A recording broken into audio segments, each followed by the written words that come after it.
উদ্দেশ্যে আমি বই লাগিয়েছি যে আমি প্রতিবেদন করছি অভাবের জন্য বা আমার একজন মনের মানুষ দরকার, তার জন্য আমার কেউ খারাপ মন্তব্য নিয়ে ফোন দিয়েন না। আমি বাসা বাড়িতে কাজ করে খাই, আপনারা যদি অযথা ফোন দিয়ে ডিস্টার্ব করেন তাহলে আমার সময়টা নষ্ট হবে। এই যা যদি মনে হয় যে না বোনটার পাশে আমি দাঁড়াবো, কি মেয়েটার আমি বিয়া শাদী করবো, পছন্দ হয়েছে, তাহলে ফোন দিই। আচ্ছা, আসসালামু আলাইকুম। ওয়ালাইকুম আসসালাম। কেমন আছেন? এই তো আছে কোনো রকম। আপনার নাম ঠিকানা বলেন। তানিশা, মুন্সিগঞ্জের ঠিকানা। আচ্ছা, বাবা মা কি হয়েছে? আল্লাহ রহমতে বাবা মার কিছু হয় নাই, আছে। বাবা আরেকটা বিয়া করে চলে গেছে, আর মা হ্যাঁ। আছে ঘরে।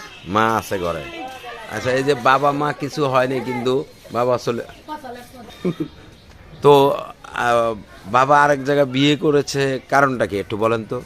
সেটা তো আব্বা নিজেই বলতে পারবে। এখন আরেক জায়গায় কেন গেছে, এর মনের টানে নেই এখানে থাকতে, তাই আরেকটা বিয়ে করেছিল। মানে আপনার মাকে পছন্দ হয়নি? মারে পছন্দ হয়েছে, কিন্তু আমরা তো বেদে আমাদের মধ্যে এরকম আছে, একজন তুই আরেকজনের বিয়ে করে। আচ্ছা, মানে একজন থেকে আরেকজনের কাছে বিয়ে করার এরকম সিস্টেম আছে। আসলে কয়টা বিয়ে করার সিস্টেম আছে? সে যে কবুল করতে পারে, যতটুকু করতে পারে, এতে মেয়েদের কোনো সবাইকে আর বড় খরচ দিতে পারে। যেমন ধরেন যে আমার আব্বা যখন শুধু আমার আম্মার কাছে ছিল, তখন আমার আম্মার খরচ চালাইছে। হেরে সাইরা দিয়ে যখন আরেকজনের বিয়ে করছে, যখন আমার আম্মার কথা বাদ হের খরচই চালায়। আমার আম্মারে কিছু খাওয়ান দাওয়ান দেয় না। আচ্ছা, এইটা কি আপনাদের রীতি যে খাওয়াইতে পারলে যতটুকু মনে চায় ততটুকু বিয়ে করতে পারবে? এটা রীতি না, এখন সবাই তো আর এটা মানে না, বিয়ে করে পুরুষ মানুষ। আপনার বিয়ে তো হয়নি নাকি? না, আমার বিয়ে শাদী। আচ্ছা, আপনার হাজবেন্ড কয়টা বিয়ে করতে পারবে?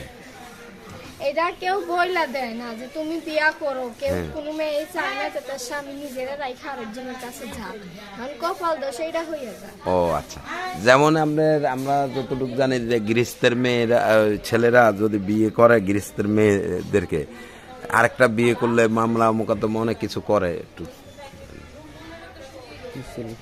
হ্যাঁ, বলে যে তুমি আরেকটা বিয়ে কেন করছো, এই সেই মামলা মোকদ্দমা হয়। এরকম আমাদের মধ্যেও বলে, কিন্তু সবার মধ্যে সবাই পাইরা ওঠে না। যেমন আপনাদের গৃহস্থ মেয়েরা পারে স্বামীর সাথে বা কেস মামলা কইরা, আমাদের আর সেরকম পারে না। আচ্ছা আচ্ছা, তাহলে আপনাদের মধ্যে এগুলা নাই না?